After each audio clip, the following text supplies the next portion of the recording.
Hello दोस्तों, नमस्कार, good afternoon. आप सभी का स्वागत है एक बार फिर से आप सभी का अपने यूट्यूब चैनल परीक्षा की शिक्षा में। आशा करता हूँ कि आप सभी अच्छे होंगे, आपकी जो तैयारी है बढ़िया तरीके से चल रही होगी। तो जो बच्चे क्लास में पहली बार हैं, फर्स्ट टाइम है, देखिए हमारे चैनल पर बीएड प्रिपरेशन 2023 की जो आपकी तैयारी रेगुलर बेसिस पे करवा जा रही है। ठीक है, आज जो क्लास है आपकी थोड़ी सी लेट आई है, 11 बजे के बाद आज की जो क्लास है आपको 12:30 बजे आई है। तो इसकी कोई बात नहीं, चलिए आपकी क्लास तो आई है।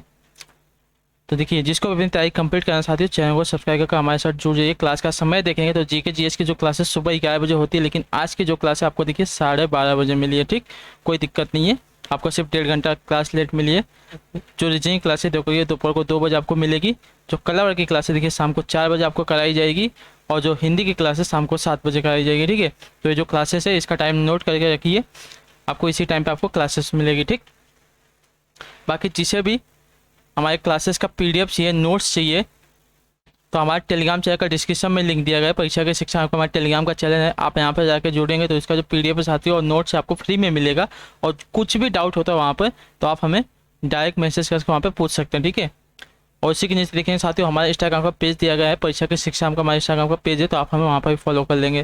तो चलेंगे आपकी जीके जीएस की क्लास स्टार्ट करें। ध्यान से एक एक क्वेश्चन को देखें, प्रैक्टिस सेट की क्लास है पूरे के पूरे, उसमें देखिए आपके 50 क्वेश्चन, तो एक एक क्वेश्चन को अच्छे से देखते हुए बताते हुए चलेंगे। ठीक है, पहला क्वेश्चन देखिए आपका क्या पूछा गया, ध्यान से देखिएगा, बताइएगा। निम्नलिखित में से प्राचीनतम राजवंश कौन सा है? मौर्य वंश है, गुप्त वंश है, कुषाण वंश है, कण्व वंश है, कौन सा है? निम्न में से प्राचीनतम राजवंश कौन सा साथियों?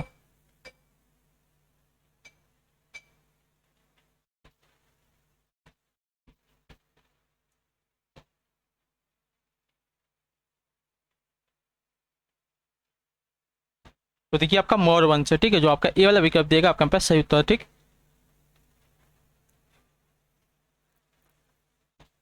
अगला क्वेश्चन आपका ध्यान से देखिए, दूसरा नंबर है, चावल निर्यात के मामले में भारत का विश्व में कौन सा स्थान है? पहला स्थान है, दूसरा स्थान है, तीसरा स्थान है, चौथा स्थान है? चावल निर्यात के मामले में पूछ रहे हैं। ठीक है, मतलब चावल को देश से बाहर भेजने की बात कर रहे हैं, मतलब निर्यात के मामले में भारत का विश्व में कौन सा स्थान है? तो देखिए दूसरा स्थान है। ठीक है, जो आपका बी वाला विकल्प देगा आपका राइट आंसर हो जाएगा। चावल निर्यात के मामले में भारत का विश्व में दूसरा स्थान है। अगला क्वेश्चन देखेंगे, तीसरा नंबर क्या पूछा गया, ध्यान से देखिएगा, बताइएगा राइट आंसर का। निम्नलिखित में से कौन सा एक सुमेलित नहीं है? बताइए। बिहू जो है असम का मतलब नृत्य दिया गया है और उसका राज्य दिया गया है, तो कौन सा जो है एक इसमें से आपका सही सुमेलित नहीं है साथियों? तो देखिए जो बिहू है असोम का है, सही बात है। पोंगल आपका देखिए तमिलनाडु का है, ये भी सही है। जो आपका वैसाखी दिया गया पंजाब का है। ठीक है, जो आपका ओणम दिया गया आंध्र प्रदेश का नृत्य, जो आपका बी वाला विकल्प दिया गया यहाँ पे आपका सही विकल्प नहीं है। ठीक है, सही सुमेलित नहीं है। ठीक है, ओणम जो है आंध्र प्रदेश का लोक नृत्य नहीं है, इतना बता रखिएगा। क्लियर है वाला। अगला क्वेश्चन है चौथा नंबर है, ध्यान से देख के बताइएगा राइट आंसर क्या हो जाएगा। सुगौली की संधि 1816 ईस्वी किनके बीच संपन्न हुई थी? बताइए। सुगौली की संधि की बात करें साथियों, 1816 में जो हुई थी, किनके बीच संपन्न हुई थी? ईस्ट इंडिया कंपनी और नेपाल के बीच, ईस्ट इंडिया कंपनी और मिथिला के बीच, ईस्ट इंडिया कंपनी और अवध के बीच, अवध के नवाब और नेपाल के बीच, किसके बीच हुई थी साथियों? सुगौली की संधि जो 1816 की हुई थी, किसके किसके बीच हुई थी? तो देखिए ईस्ट इंडिया कंपनी और नेपाल के बीच, जो आपका ये वाला विकल्प दिया गया है बहुत ही इंपॉर्टेंट है, याद रखिएगा, पहला पर आपका सही उत्तर हो जाएगा। ठीक ठीक, अगला क्वेश्चन देखेंगे, पांचवा नंबर है आपके सामने है, बताएंगे राइट आंसर क्या? जनसंख्या वितरण को सर्वाधिक प्रभावित करने वाला तत्व कौन सा? बताइए। खनिज संपदा है, मृदा संरचना है, जलवायु है, प्राकृतिक वनस्पति है, कौन सी है? जनसंख्या वितरण को सर्वाधिक प्रभावित करने वाला तत्व कौन सा है साथियों? पांचवें पर राइट आंसर क्या हो जाएगा?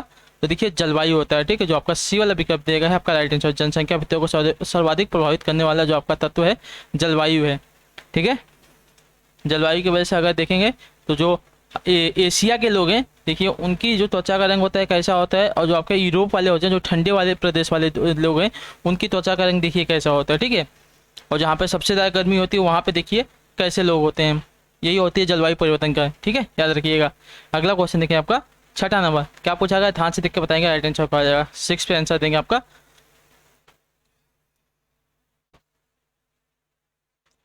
विवेकानंद रॉक मेमोरियल स्थित है कहाँ पर? कोलकाता में है, रामेश्वर में है, चेन्नई में है, कोची में है? विवेकानंद रॉक मेमोरियल की बात कर साथियों कहाँ पर स्थित है? तो देखिए आपका रामेश्वर में है, जो आपका बी वाला विकल्प दिया गया आपका यहाँ पे राइट आंसर हो जाएगा। विवेकानंद रॉक मेमोरियल स्थित है आपका रामेश्वर में। ठीक है, यहाँ तक सभी का क्लियर है। अगला क्वेश्चन देखिए, आपका 7वां नंबर है, ध्यान से देखिएगा, बताइएगा राइट आंसर हो जाएगा। क्या बताने की कोशिश करेंगे 7वें पे।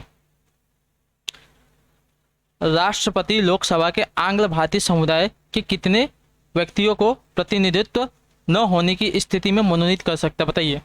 लोकसभा की बात कर सकते हैं, ठीक है।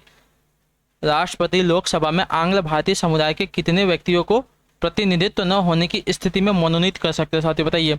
1, 2, 3 या 12। तो देखिए 2, लोकसभा में 2 कर सकता है और राज्यसभा में 12 कर सकता है, ये बात याद रखिएगा, ठीक। अगला क्वेश्चन देखेंगे, 5वां नंबर है, क्या दिया गया ध्यान से देखिएगा, बताइएगा राइट आंसर हो जाएगा। जैन मतानुसार उनके अंतिम से एक पहले तीर्थकर कौन थे, यानी कि देखिए अंतिम में आपके देखिए 24वें तीर्थकर थे महावीर स्वामी, ठीक है। तो हमको इनके एक पहले यानी कि 23वें जो तीर्थकर थे उनकी बात कर रहे हैं, कौन थे। पार्श्वनाथ थे, ऋषभदेव थे, महावीर थे या भद्रबाहु थे। तो देखिए 23वें तीर्थकर आपके पार्श्वनाथ थे, जो आपका यहाँ पे ए वाला विकल्प देगा आपका राइट आंसर। ऋषभदेव आपके पहले थे, महावीर आपके देखिए 24वें थे, भद्रबाहु के बारे में अभी कोई पता नहीं है, ठीक है, तो उसके बाद में बता दिया जाएगा, इसका याद रखिएगा, ठीक है। आपको 24वें पूछता है, 23वें पूछता है, पहला पूछता है, इतना बात याद रखिएगा। तो पहले आपका देखिए ऋषभदेव थे, फर्स्ट थे, आपके 24 थे और आपके 23 थे, इतना बात याद रखिएगा, ठीक। अगला क्वेश्चन देखेंगे 9 पे, ध्यान से देख के बताएंगे राइट आंसर क्या हो जाएगा। कपिल मुनि द्वारा प्रतिपादित दार्शनिक प्रणाली क्या है, बताइए। कपिल मुनि द्वारा प्रतिपादित दार्शनिक प्रणाली क्या है साथियों। पूर्व मीमांसा है, उत्तर मीमांसा है, सांख्य दर्शन है या न्याय दर्शन है। तो देखिए सांख्य दर्शन है, जो आपका सी वाला विकल्प देगा 9 पे आपका राइट आंसर। कपिल मुनि द्वारा प्रतिपादित दार्शनिक प्रणाली आपका सांख्य दर्शन है, इतना याद रखिएगा आप सभी लोग, ठीक है। क्लियर है वाला। अगला क्वेश्चन देखेंगे 10 नंबर है, ध्यान से देख के बताएंगे राइट आंसर क्या हो जाएगा। निम्नलिखित देशों में से किसमें तमिल एक प्रमुख भाषा है, बताइए। निम्नलिखित देशों में से किसमें जो है आपकी एक तमिल जो है आपकी प्रमुख भाषा है। म्यांमार में है, इंडोनेशिया में है, मॉरिशस में है या सिंगापुर में है।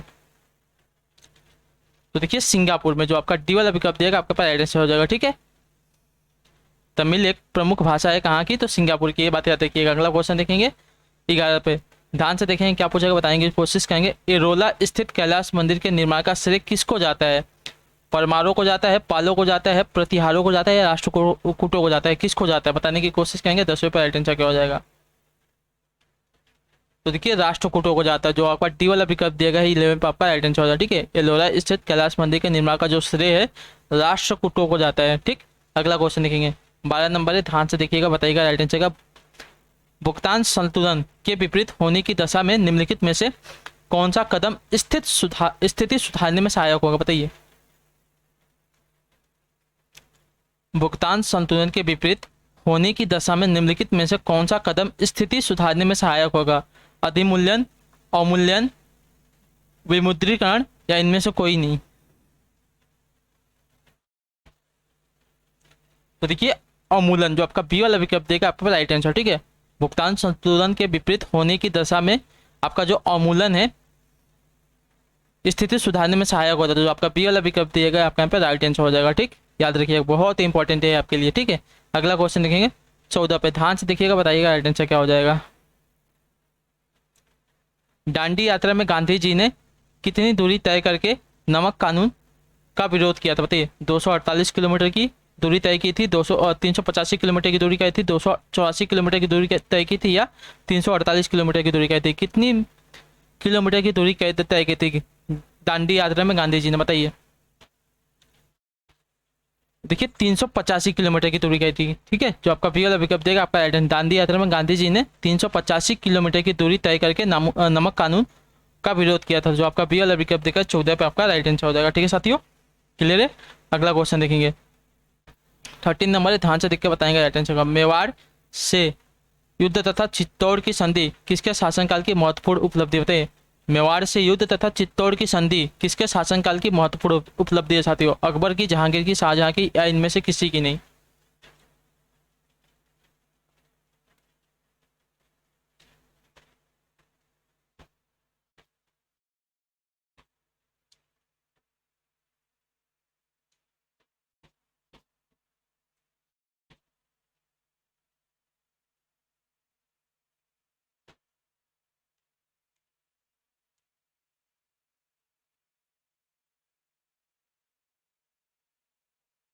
तो देखिए जहांगीर की, जो आपका बी वाला विकल्प देगा आपका राइट आंसर, ठीक है। क्लियर है वाला। मेवाड़ से युद्ध तथा चित्तौड़ की संधि जो जहांगीर के शासनकाल की महत्वपूर्ण उपलब्धियां हैं, न याद रखिएगा, ठीक है। क्लियर है वाला। अगला क्वेश्चन देखें, 15 पे ध्यान से देख के बताएंगे राइट आंसर क्या हो जाएगा। 15 नंबर है, गांधी जी ने किस कानून को काला कानून कहा था? रॉलेट एक्ट को, मॉन्टेग्यू घोषणा को, हंटर आयोग को, या कम्युनल अवार्ड को? किसको किया था बताइए। गांधी जी ने किस कानून को काला कानून कहा था?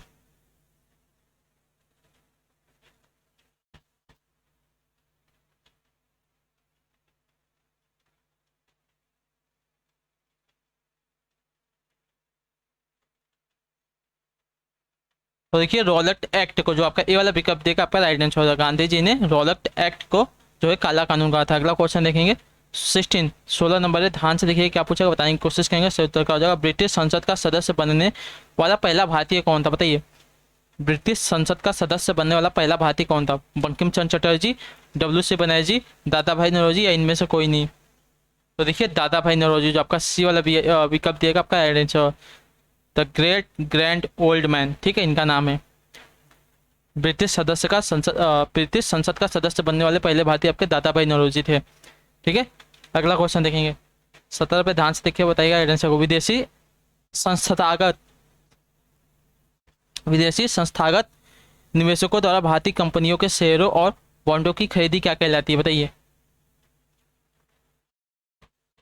देखिए पोर्टफोलियो निवेश कहलाती है, ठीक है, जो आपका बी वाला विकल्प देगा आपका राइट आंसर हो जाएगा, ठीक है। विदेशी संस्थागत निवेशकों द्वारा भारतीय कंपनियों के शेयरों और बॉन्डों की जो खरीदी है आपकी पोर्टफोलियो निवेश कहलाती है, जो आपका बी वाला विकल्प देगा 17 पे आपका राइट आंसर हो जाएगा। अगला क्वेश्चन देखिए आपका 18 नंबर है, क्या पूछा गया, ध्यान से देखिएगा, बताइएगा राइट आंसर का। बीटी बीज का जो संबंध है किससे है? चावल से है, गेहूं से है, कपास से, या तिलहन से है? तो देखिए बीटी बीज की बात करेंगे साथियों, तो देखिए बीटी बीज का जो संबंध है आपका कपास से है, तो जो आपका सी वाला विकल्प देगा आपका राइट आंसर, ठीक है। बीज का एक प्रकार होता है, मतलब एक किस्म होती है उसकी, कपास की, बीटी बीज, तो जो आपका सी वाला दिया गया है आपका 18 पे राइट आंसर हो जाएगा, ठीक है। अगला क्वेश्चन देखेंगे 19 नंबर है, ध्यान से देखिए क्या पूछेगा, बताने की कोशिश करें। अंतर्राष्ट्रीय परमाणु ऊर्जा एजेंसी का मुख्यालय जेनेवा कहाँ पर है? जेनेवा में है, पेरिस में है, वियना में है, वाशिंगटन में, कहाँ पर है? तो देखिए वियना में है, जो आपका ए वाला सी वाला विकल्प देगा आपका पर राइट आंसर, ठीक है। अंतर्राष्ट्रीय परमाणु ऊर्जा एजेंसी का जो मुख्यालय है वियना में है, जो आपका सी वाला विकल्प देगा 19 पे आपका राइट आंसर हो जाएगा, ठीक है। क्लियर है वाला। अगला क्वेश्चन देखेंगे 20 पे, ध्यान से देखिएगा, बताइएगा राइट आंसर क्या हो जाएगा। रेशा फसलें निम्नलिखित में से कौन सी, बताइए। रेशा फसलें निम्नलिखित में से कौन सी हो जाएगी? तो देखिए कपास, सन और जूट, जो आपका सी वाला विकल्प देगा आपका राइट आंसर हो जाएगा। रेशे फसलें आपकी कौन सी होती है? कपास, सन और जूट, ठीक है। ठीक, अगला क्वेश्चन देखिए आपका 21, ध्यान से देखिए क्या पूछेगा, बताने की कोशिश करें। पवन वेग निम्नलिखित में से संबंधित है किससे? पृथ्वी का चक्रण से, पृथ्वी के घूर्णन से, दाब प्रवणता से, या तापमान से? किससे संबंधित है पवन वेग? निम्नलिखित में से किससे संबंधित है साथियों? 21 पर राइट आंसर क्या हो जाएगा? तो देखिए दाब प्रवणता से, जो आपका सी वाला विकल्प देगा आपका यहाँ पर राइट आंसर हो जाएगा, ठीक है। पवन वेग आपकी संबंधित होती है दाब प्रवणता से,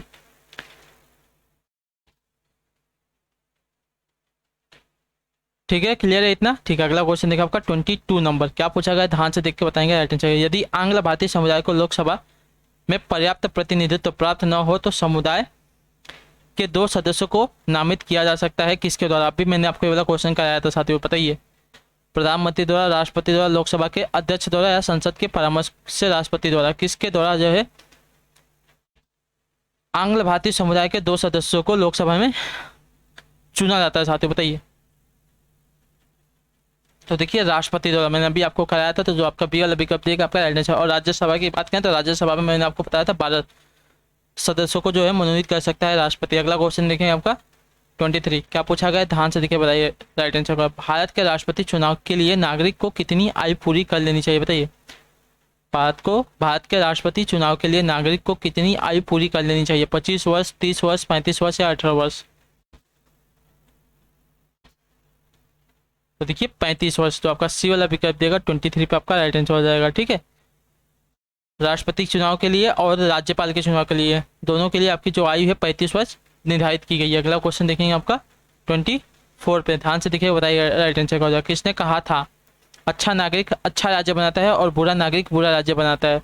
प्लूटो ने, रूसो ने, अरस्तु ने, लॉक्स्की ने, किसने कहा था यह कथन साथियों? तो यह कथन देखिए आपका अरस्तु का है।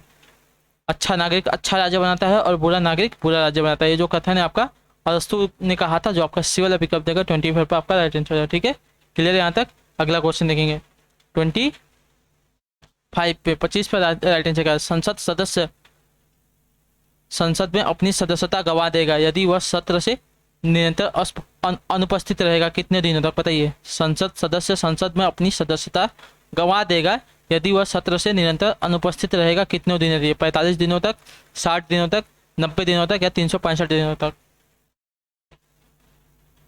तो देखिए 60 दिनों तक। ठीक है, जो आपका पी वाला विकल्प देगा आपका राइट आंसर हो जाएगा। ठीक है, संसद सदस्य अपनी सदस्यता जो है संसद में गंवा देगा यदि वह 60 दिनों तक निरंतर अनुपस्थित रहेगा संसद से, तो जो आपका पी वाला विकल्प देगा 25 पे आपका राइट आंसर हो जाएगा। ठीक है, क्लियर है वाला?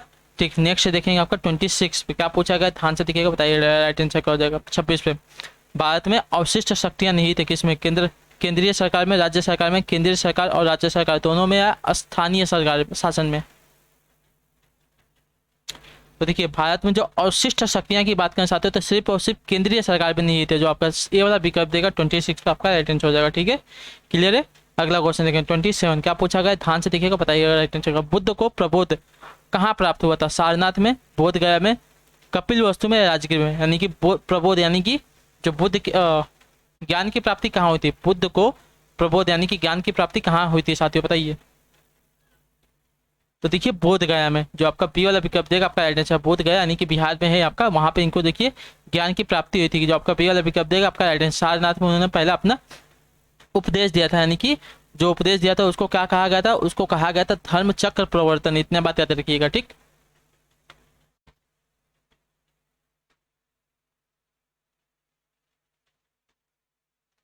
अगला क्वेश्चन देखेंगे।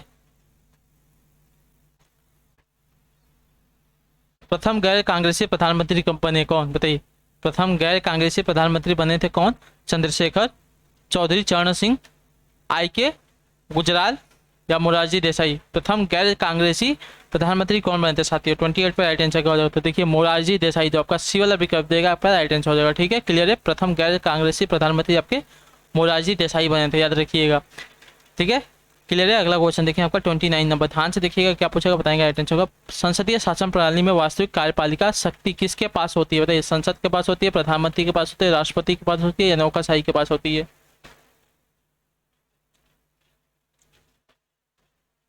तो देखिए प्रधानमंत्री के पास होती है, जो आपका बी वाला विकल्प देगा आपका राइट आंसर। ठीक है, संसदीय शासन प्रणाली में वास्तविक कार्यपालिका शक्ति आपकी प्रधानमंत्री के पास होती है, जो आपका बी वाला विकल्प देगा आपका यहाँ पर राइट आंसर। ठीक है साथियों, क्लियर है वाला?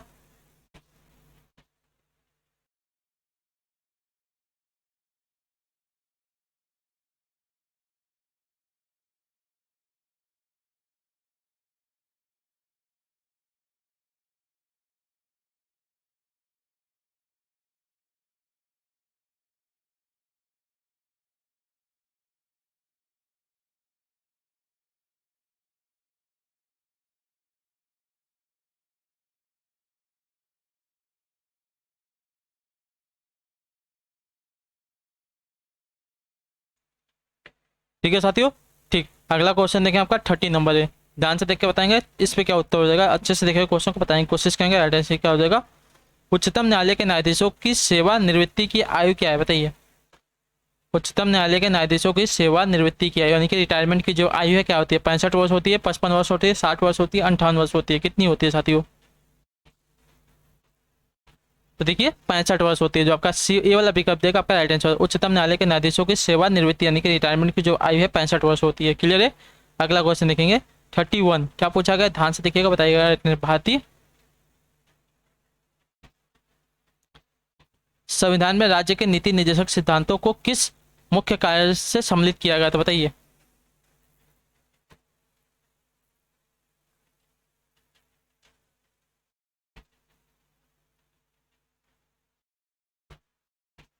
भारतीय संविधान में राज्य के नीति निर्देशक सिद्धांतों को किस मुख्य कारण से सम्मिलित किया गया था साथियों?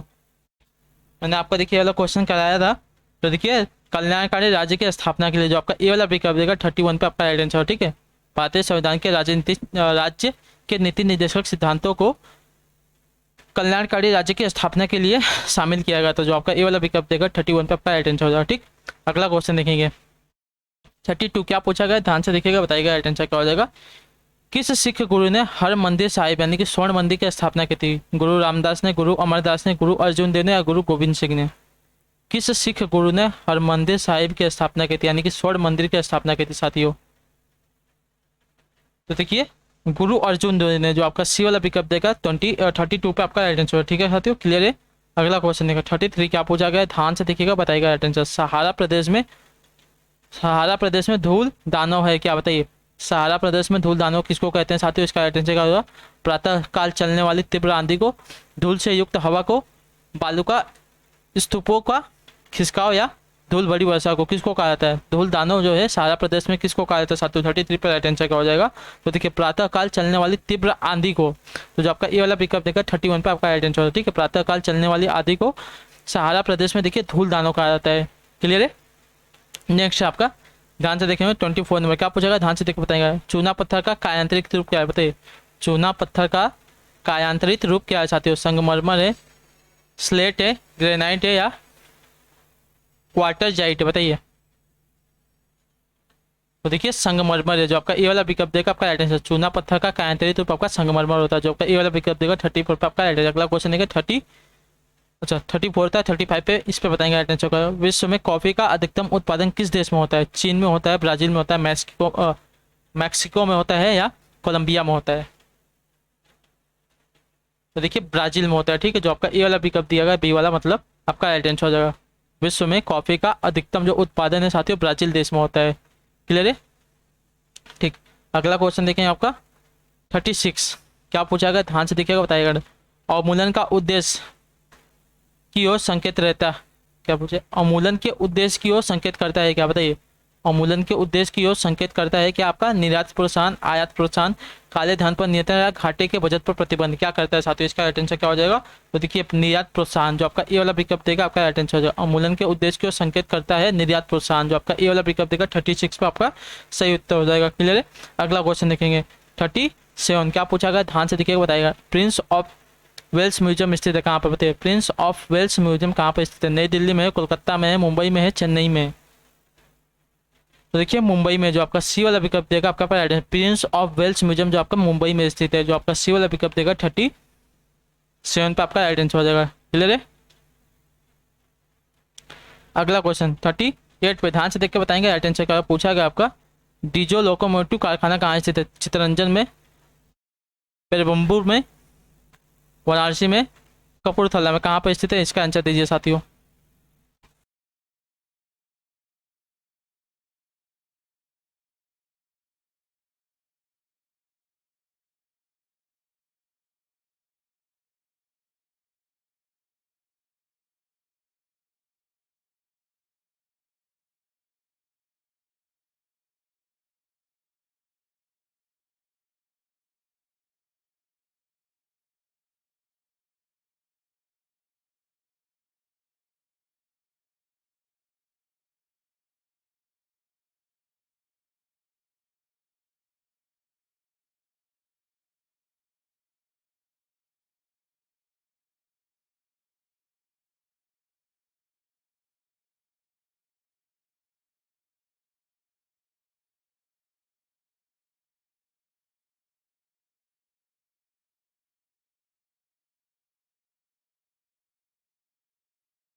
चलिए साथियों इसका आंसर देंगे क्या हो जाएगा 38 पे। डीजल लोकोमोटिव कारखाना स्थित है कहाँ पर? चित्तरंजन में, पेरम्बूर में या वाराणसी में या कपूरथला में? तो देखिए वाराणसी में। ठीक है, डीजल लोकोमोटिव कारखाना जो कि आपका वाराणसी में स्थित है। जो आपका सी वाला विकल्प देगा 38 पे आपका राइट आंसर होगा। ठीक, अगला क्वेश्चन देखेंगे 39 क्या पूछा गया, ध्यान से देखिएगा, बताइएगा राइट आंसर। सर्वाधिक जनसंख्या घनत्व वाला महाद्वीप कौन सा है? एशिया है, यूरोप है, अफ्रीका है, ऑस्ट्रेलिया है? तो देखिए सर्वाधिक जनसंख्या घनत्व वाला आपका जो देश है, महाद्वीप है, आपका एशिया महाद्वीप है, जो आपका ये वाला विकल्प देगा आपका राइट आंसर होगा 39 पे। क्लियर है। अगला क्वेश्चन देखेंगे 40 पे, ध्यान से देखिएगा, राइट आंसर का बताएंगे क्वेश्चन का। फोर्ट विलियम कहाँ स्थित है? चेन्नई में है, पट्टनम में है, कोलकाता में है, नई दिल्ली में? बताइए फोर्ट विलियम कहाँ पर स्थित है साथियों?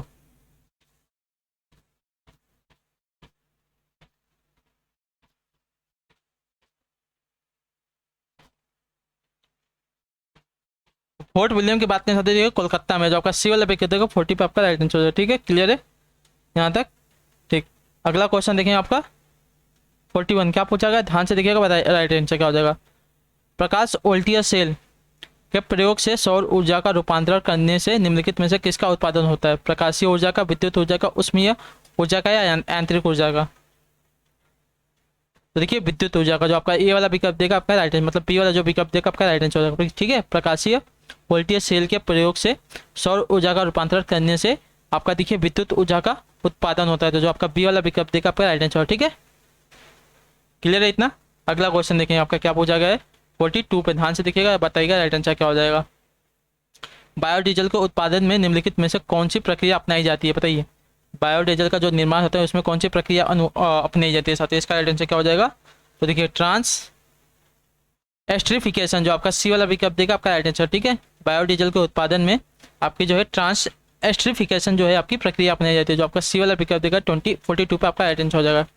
ठीक है, क्लियर है? अगला क्वेश्चन देखेंगे 43 पे, ध्यान से देख के बताएंगे राइट आंसर क्या हो जाएगा। अमोनिया का एक गुण कौन सा? बताइए, अमोनिया का एक गुण कौन सा होता है? या जल में अविलेय होता है, या गंध रहित होता है, या पीत गैस होती है, इसके जलीय विलयन में लाल लिटमस नीला हो जाता है? बताइए, अमोनिया का एक गुण कौन सा होता है साथियों? 43 पे आपका राइट आंसर क्या हो जाएगा। तो देखिए इसके जलीय विलयन में जो लाल लिटमस है नीला हो जाता है, जो आपका डी वाला विकल्प देखा आपका राइट आंसर। ठीक है, लाल लिटमस जो है नीला हो जाता है। क्लियर है इतना? अगला क्वेश्चन देखेंगे 44, क्या पूछा गया है? ध्यान से देख के बताएंगे राइट आंसर को। उस युक्ति को क्या कहा जाता है जो कंप्यूटर आउटपुट को टेलीफोन लाइनों पर प्रेषित करने के लिए रूपांतरित करती है? बताइए, उस युक्ति को क्या कहा जाता है जो कंप्यूटर आउटपुट को टेलीफोन लाइनों पर प्रेषित करने के लिए रूपांतरित करते? साथियों, इंटरफेस कहते हैं, इंटरप्रेटर कहते हैं, मॉडेम कहते हैं, या आईओ पोर्ट कहते हैं? बताइए, मतलब इनपुट आउटपुट पोर्ट कहते हैं, क्या कहते हैं साथियों? तो देखिए मॉडेम कहते हैं, जो आपका सी वाला पिकअप देगा आपका राइट आंसर हो जाएगा। ठीक है, उस युक्ति को क्या कहा जाता है? तो मॉडेम कहा जाता है, जो कंप्यूटर आउटपुट को टेलीफोन लाइनों पर प्रेषित करने के लिए रूपांतरित करते हैं। तो जो आपका सी वाला पिकअप देगा 44 पर आपका राइट है। अगला क्वेश्चन है 45, ध्यान से देख के बताइएगा राइट आंसर क्या हो जाएगा। दिल का दौरा किस कारण से होता है? बताइए, दिल का दौरा किस कारण से होता है? इसका राइट आंसर क्या हो जाएगा 45 पे। तो देखिए हृदय में रक्त की आपूर्ति की कमी के कारण, जो आपका सी वाला विकल्प देगा आपका राइट आंसर। ठीक है, दिल का दौरा किसके कारण होता है? तो हृदय में रक्त की आपूर्ति के कारण, जो आपकी नसें होती है, नसों में आपके देखिए ब्लॉकेज आ जाते हैं। ब्लॉकेज आने की वजह से जो आपका रक्त है हृदय तक नहीं पहुंच पाता है, उसके वजह से क्या होता है, जो हृदय है आपका धड़कन करना बंद कर देता है। तो उसकी वजह से आपको देखिए दिल का दौरा आता है, जो आपका सी वाला विकल्प देगा 45 का राइट आंसर। ठीक है, सिंपल एंड शॉर्ट भाषा में आपको समझाया गया, इतना याद रखिएगा। 46 क्या पूछा गया? ध्यान से देख के बताएंगे। इनमें से विषम कौन सा है? संगमरमर, चौक, चूना, बुझा चूना। इनमें से विषम कौन सा साथियों? 46 पे आपका राइट आंसर हो जाएगा। तो देखिए इनमें से जो विषम है आपका बुझा चूना, जो आपका डी वाला विकल्प देगा 46 पे आपका राइट आंसर हो जाएगा। ठीक है, संगमरमर, चौक, चूना आपका देखिए सेम होता है, जो पूजा चुना आता है आपका अलग है इसमें से। अगला क्वेश्चन देखिए 47, ध्यान से देखिएगा, क्या पूछा गया? ध्यान से देख के बताएंगे। जैव निम्नलिखित अपशिष्ट को किसकी सहायता से उपयोगी पदार्थ में रूपांतरित किया जा सकता है? बताइए, जीवाणु की सहायता से, न्यूक्लियर प्रोटीन की सहायता से, रेडियो सक्रिय पदार्थ की सहायता से, या विषाणु की सहायता से? तो देखिए न्यूक्लियर प्रोटीन की सहायता से, जो आपका बी वाला विकल्प देगा आपका राइट आंसर। ठीक है, जैव निम्नलिखित अपशिष्ट को न्यूक्लियर प्रोटीन की सहायता से उपयोगी पदार्थ में रूपांतरित किया जा सकता है। तो जो आपका बी वाला विकल्प देगा 47 पर आपका सही उत्तर। अगला क्वेश्चन देखिए 48 नंबर, ध्यान से देखिएगा, बताइएगा आंसर क्या हो जाएगा। निम्नलिखित में से क्या बड़े शहरों में वायु को प्रदूषित करता है? तांबा, क्रोमियम, सीसा, या कैल्शियम? तो देखिए बहुत ही सिंपल क्वेश्चन है, बहुत ही आसान है। सीसा, जो आपका सी वाला विकल्प देगा आपका राइट आंसर होगा 48 पे साथियों। ठीक है, क्या बड़े शहरों को प्रदूषित करता है? तो सीसा, जो आपका सी वाला विकल्प देगा आपका 48 पर राइट आंसर। अगला क्वेश्चन देखिएगा 49 नंबर, क्या पूछा गया? ध्यान से देख के बताएंगे राइट आंसर होगा। किसी प्रोग्राम में बग क्या होता है? स्टेटमेंट होता है, एरर होता है, सिग्नेचर होता है, इनमें से कुछ नहीं होता, क्या होता है? तो देखिए एरर होता है, जो आपका पी वाला विकल्प देगा आपका किसी प्रोग्राम में जो आपका बग होता है, आपका एक प्रकार का एरर होता है, तो जो आपका पी वाला विकल्प देगा 49 पे आपका राइट आंसर होगा। ठीक है, अगला क्वेश्चन देखेंगे 50 पे, ध्यान से देख के बताएंगे राइट आंसर। कास्ट स्पिरिट क्या होती है बताइए, कास्ट स्पिरिट क्या होती है? मेथिल अल्कोहल होती है, एथिल अल्कोहल होती है, ब्यूटिल अल्कोहल होती है, प्रोपिल अल्कोहल होती है, क्या होती है? कास्ट स्पिरिट क्या होती है साथियों, इसका राइट आंसर क्या होता है? तो देखिए मेथिल अल्कोहल होती है, जो आपका ए वाला विकल्प देगा 50 पे आपका राइट आंसर। ठीक है साथियों, ठीक। तो इसी के साथ जो आपकी क्लास है आज की यहाँ पे कंप्लीट होती है। आई होप कि आपको जो क्लास है अच्छी लगी। आपका कोई भी डाउट हो, किसी भी क्वेश्चन में हमें कमेंट करके पूछिएगा, उसका आंसर आपको जरूर दिया जाएगा। बाकी आपको क्लास कैसी लगी कमेंट करके बताइए। क्लास अच्छी लगी हो तो क्लास को लाइक करके और चैनल को सब्सक्राइब करके जाएगा। आपका कुछ भी डाउट हो हमें टेलीग्राम पर डीएम करके या इंस्टाग्राम पर डीएम करके आप हमें डायरेक्ट पूछ सकते हैं, हम डायरेक्ट आपको आंसर देंगे। ठीक है, तो आपसे मिलते हैं आपकी अगली क्लास में रीजनिंग वाली। तब तक के लिए टाटा बाय बाय, जय हिंद जय भारत। आपके क्लास से जुड़ने के लिए बहुत बहुत धन्यवाद साथियों।